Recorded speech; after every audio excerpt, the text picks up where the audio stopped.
विटा नगरपालिकेच्या शिवसेनेच्या लोकनियुक्त नगराध्यक्षा सौ काजल संजय मेहत्रे यांनी आज नगराध्यक्ष पदाचा पदभार स्वीकारलाय।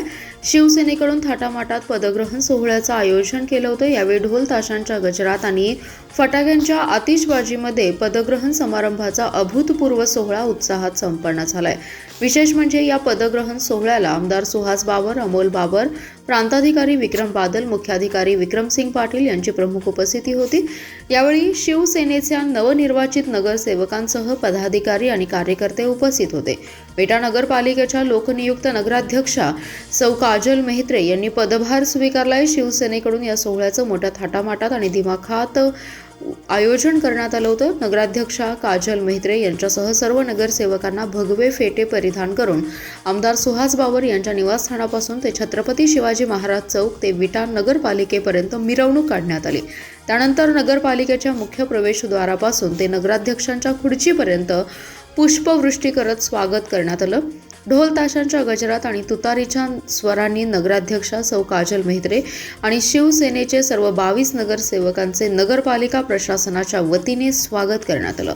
यावेळी पुढे बोलताना आमदार सुहास बाबर म्हणाले, विटा नगरपालिकेची सत्ता ही अनेकांच्या त्यागातून आणि कष्टातून मिळाली आहे। अमोलदादांनी सन 2019च्या निवडणुकीत उभा राहण्याचा निर्णय घेतला। त्यावेळच्या निवडणुकीत सत्तेची बीजे रोवली गेली, अनेकांना त्रास सहन करावा लागला, अवमानित व्हावं लागलं, पण तसूभरही कुणी निष्ठेमध्ये तफावत केली नाही।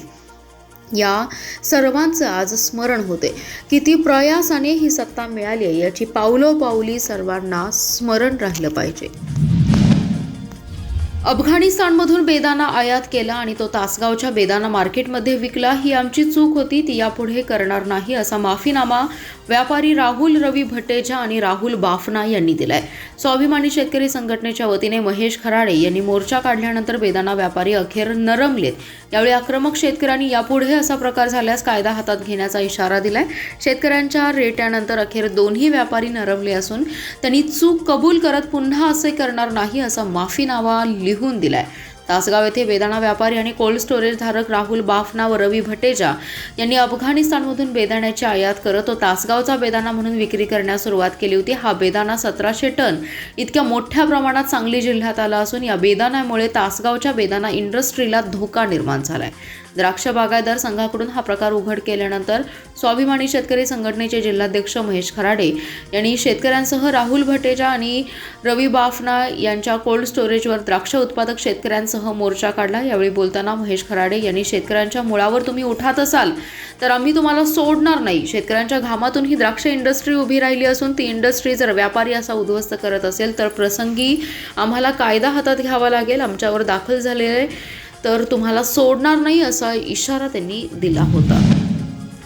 उरुण-ईश्वरपूर नगरपालिकेचे राष्ट्रवादी काँग्रेस शरदचंद्र पवार पक्षाचे लोकनियुक्त नगराध्यक्ष आनंदराव मलगुंडे यांनी तुतारी, ढोल ताशांचा निनाद आणि फटाक्यांच्या आतिषबाजीत मोठ्या जल्लोषात आमदार जयंत पाटील, नूतन नगरसेवक आणि हजारो कार्यकर्त्यांच्या साक्षीने आपला पदभार स्वीकारलाय।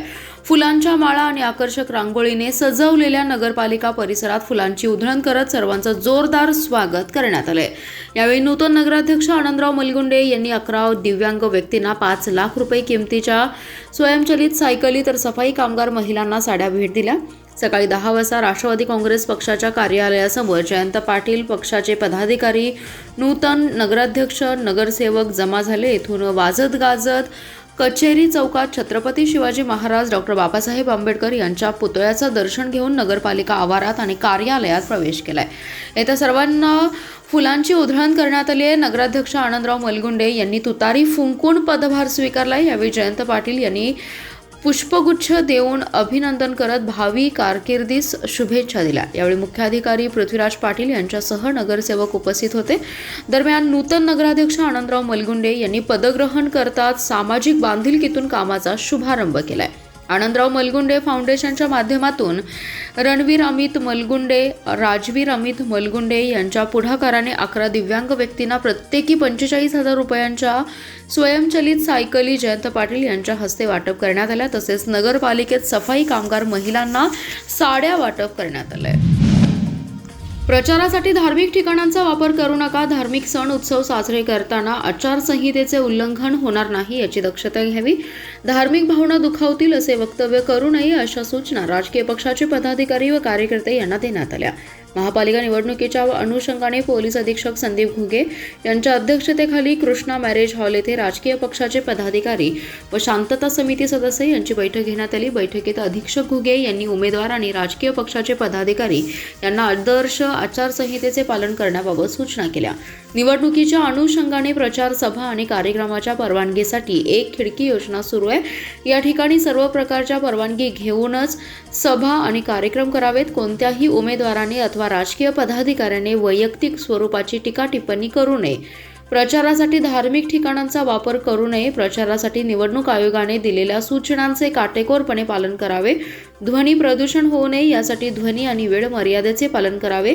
सायबर सेलमार्फत सोशल मीडियावर लक्ष ठेवलं जाते. निवडणूक कालावधीत सोशल मीडियावर आक्षेपार्ह पोस्ट टाकणाऱ्यांवर कडक कारवाई केली जाणार आहे.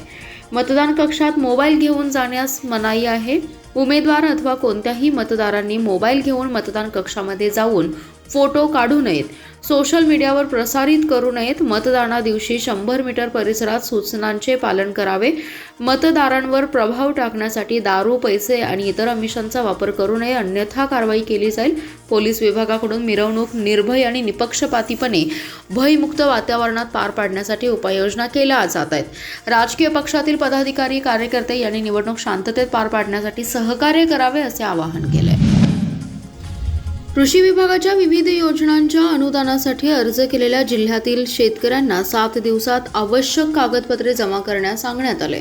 पूरक कागदपत्रे जमा न करणाऱ्या शेतकऱ्यांचे अर्ज 9 जानेवारीनंतर संगणकीय प्रणालीतून स्वयंरद्द होणार आहेत. कृषी विभागाकडे महा-डीबीटी प्रणालीकडे अनुदानासाठी 2021 पासून अर्ज आले होते. ते त्वरित निकाली काढण्यासाठी शासनाने आधीची सोडत पद्धत बंद केली. त्यानंतर सारे अर्ज प्रथम येईल त्यास प्रथम प्राधान्य या तत्वाने निवडले. यापूर्वी निवड होताच विशिष्ट दिवसात कागदपत्रे सादर करण्याची अट होती. ती अट देखील शासनाने स्थगित केली होती. त्यामुळे शेतकऱ्यांना कागदपत्रे सादर करण्यास भरपूर कालावधी मिळाला. परंतु प्रशासनाला असे आढळून आले की काही लाख शेतकऱ्यांनी केवळ अर्ज भरलेत.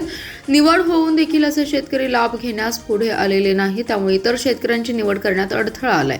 त्यामुळेच राज्यभरातील 33 लाख शेतकऱ्यांना आता कृषी विभागाने भ्रमणध्वनीवर लघुसंदेश पाठवून 7 दिवसांची मुदत दिली आहे. कृषी विभागाने महा-डीबीटी प्रणाली अधिक सुटसुटीत केली आहे. त्यामुळे अनुदानाचा लाभ मिळण्यासाठी आता अर्ज निवडलेल्या शेतकऱ्यांना 712-8 उतारा, गाव शिवाराचा पत्ता, आधार व बँक खाते क्रमांक अशी कागदपत्रे देण्याची आवश्यकता नाही. परंतु यांत्रिकीकरणाची योजना असल्यास, दरपत्रक तसेच फलोत्पादनाशी संबंधित योजना असल्यास प्राक्कलन देणं अत्यावश्यक आहे. ही कागदपत्रे देणाऱ्या शेतकऱ्यांनाच पूर्वसंमतीपत्र दिलं जाणार आहे. मात्र कागदपत्रे न दिल्यास असे अर्ज संगणकीय प्रणालीद्वारे 7 दिवसानंतर रद्द केले जातील असे कृषी विभागाच्या वतीने सांगण्यात आले. नियमित कामकाज, बैठका, न्यायालयीन काम, त्यात निवडणूक विषयक कामकाज यामुळे जिल्हा बँकेची कलम 88 अंतर्गत सुरू असलेली चौकशी दिलेल्या मुदतीत पूर्ण करणं शक्य नाही. शिवाय वर्कलोड यामुळे या चौकशीसाठी पुरेसा वेळ देता येत नसल्याने शासनाने सदरची चौकशी करण्यासाठी स्वतंत्र अधिकारी नेमावा अशी विनंती चौकशी अधिकारी तथा मिरजेचे उपनिबंधक बिपिन मोहिते यांनी केली असल्याचं समजते. जिल्हा बँकेच्या मागील संचालक मंडळाच्या काळात झालेल्या अनियमित कारभाराची सहकार विभागाने चौकशी केली. या तत्कालीन संचालक मंडळाच्या निर्णयामुळे बँकेचे 50,57,00,000 रुपयांचे नुकसान झाल्याचा ठपका ठेवण्यात आला. या नुकसान भरपाईची जबाबदारी निश्चित करून संबंधित संचालक अधिकाऱ्यांकडून वसुली करण्यासाठी कलम 88 अंतर्गत चौकशी सुरू आहे. सुरुवातीला चौकशी कोल्हापूरच्या उपनिबंधक डॉक्टर प्रिया दळणकर यांच्याकडे होती. या प्रकरणी सुनावणी सुरू असतानाच या चौकशीला तत्कालीन सहकार मंत्र्यांनी स्थगिती दिली होती. ती काही महिन्यांपूर्वी विद्यमान सहकार मंत्र्यांनी उठवली. त्याचवेळी चौकशी अधिकार बदलत मिरजेचे उपनिबंधक बिपिन मोहिते यांची नियुक्ती करण्यात आली. चौकशी अधिकारी बिपिन मोहिते यांनी मिरजेतील उपनिबंधक कार्यालयाचा दैनंदिन कारभार, जिल्हा उपनिबंधक कार्यालयाकडील सूचना, न्यायालयीन बाबी आदी कामांचा मोठा वर्कलोड ठेवलाय. ही कामे पाहत जिल्हा बँकेची चौकशी करणं अवघड होते. त्यामुळे चौकशी लांबणीवर पडत असून मुदतीत ती पूर्ण होणं शक्य नाही.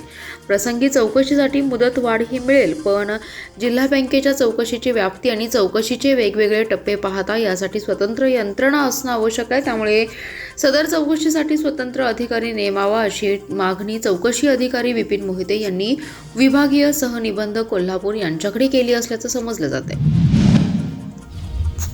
बोरगाव हायस्कूलमध्ये मिळालेले ज्ञान आणि संस्कार प्रेरणादायी आहेत असे प्रतिपादन उपजिल्हा रुग्णालय ईश्वरपूरचे अधीक्षक डॉक्टर नरसिंह देशमुख यांनी केले आहे. बोरगाव तालुका वाळवा येथील बोरगाव हायस्कूल बोरगावमध्ये विविध गुणदर्शन आणि वार्षिक पारितोषिक वितरण समारंभ प्रसंगी ते प्रमुख पाहुणे म्हणून बोलत होते. अध्यक्षस्थानी शिक्षण प्रसारक संस्था बोरगावचे अध्यक्ष विष्णुपंत शिंदे व उपाध्यक्ष उदयसिंह पाटील, सचिव गुरुवर्य एस.टी. पाटील, संचालक संजय पाटील, जगन्नाथ पाटील, सुरेशराव पाटील, अभिजित पाटील, सिकंदर मुल्ला, अरुण नाईक, सदस्य अशोकराव पाटील, डी.डी. पाटील, योगेश गायकवाड, उपसरपंच सचिन देसाई, तंटामुक्तीचे अध्यक्ष प्रमोद शिंदे यांची प्रमुख उपस्थिती होती. डॉक्टर नरसिंह देशमुख म्हणाले, बोरगाव हायस्कूल बोरगावमध्ये माझी शैक्षणिक जडणघडण चांगल्या प्रकारे झाली. गुणवत्तापूर्ण शिक्षणाचा पाया भक्कम झाला. अनेक उपक्रमांमुळे व्यक्तिमत्वाचा विकास झाला. या शाळेमुळे समाजसेवेचे संस्करण झाले. वैद्यकीय व्यवसाय हे सेवाव्रत समजून काम केलं. या प्रसंगी प्रमुख पाहुण्यांच्या हस्ते विज्ञान, कला, रांगोळी, गणित आणि ग्रंथ प्रदर्शनाचं उद्घाटन झालंय. संस्थेचे संचालक संजय पाटील, मुख्याध्यापक सुमित्रा माने यांची भाषणे झाली. विनय देसाई यांनी स्वागत आणि प्रास्ताविक केले. महेश सुतार, दीपक चौधरी यांनी बक्षीस वितरण समारंभाचं समालोचन केलं. महाराष्ट्र राज्य मराठी पत्रकार संघाच्या शाखा शिराळा तालुक्याची कार्यकारिणी राज्य संघटक संजयजी भोकरे यांच्या मार्गदर्शनाखाली जाहीर करण्यात आली आहे. तालुका अध्यक्षपदी बाजीराव घोडे, उपाध्यक्षपदी ज्ञानदेव शिंदे व धनाजी अस्वले तर कार्याध्यक्षपदी सुमंत महाजन यांची निवड करण्यात आली आहे. सागाव येथे दत्त नागरी पतसंस्थेच्या सभागृहात निवडीचा कार्यक्रम पार पडला. प्रारंभी आचार्य बाळशास्त्री जांभेकर यांच्या प्रतिमेचे पूजन मान्यवरांच्या हस्ते करण्यात आलं. या निवडी प्रसंगी दूरध्वनीवरून बोलताना राज्य संघटक संजयजी भोकरे म्हणाले, शिराळ्यासारख्या डोंगरी आणि मागासलेल्या तालुक्यातील पत्रकारांना बळ देण्यासाठी महाराष्ट्र राज्य पत्रकार संघ सदैव पाठीशी उभा राहील. आज पत्रकारांनी एकत्र असणे काळाची गरज आहे. राज्य मराठी पत्रकार संघाच्या माध्यमातून शिराळा तालुक्यातील विविध प्रश्नांची चर्चा करून ते सोडवण्यासाठी संघटनेतील पत्रकारांना बळ दिले जाईल असं सांगण्यात आलंय. शिराळा तालुक्याला राजकीय आणि सामाजिक असा मोठा वारसा आहे. तो जपून सामाजिक प्रश्नांची सोडवणूक करावी असे आवाहन संजयजी भोकरे यांनी केलंय. स्वागत आणि प्रास्ताविक अजित शिंदे यांनी केलं. यावेळी शिराळा तालुका संघाची कार्यकारिणी पुढील प्रमाणे जाहीर करण्यात आली आहे. अध्यक्ष बाजीराव घोडे, उपाध्यक्ष ज्ञानदेव शिंदे व धनाजी अस्वले, कार्याध्यक्षपदी सुमंत महाजन, सचिव भगवान शेवडे, सहसचिव गोरख पवार, कोऑर्डिनेटर प्रकाश मोहरेकर, कोषाध्यक्ष महादेव देसाई, संघटक भरत गुंडगे, मार्गदर्शक ज्येष्ठ साहित्यिक प्राध्यापक वैजनाथ महाजन, जिल्हा प्रतिनिधी म्हणून रवींद्र कदम यांच्या निवडी करण्यात आल्या. यावेळी नूतन अध्यक्ष बाजीराव घोडे आणि सचिव भगवान शेवडे यांनी मनोगते व्यक्त केली.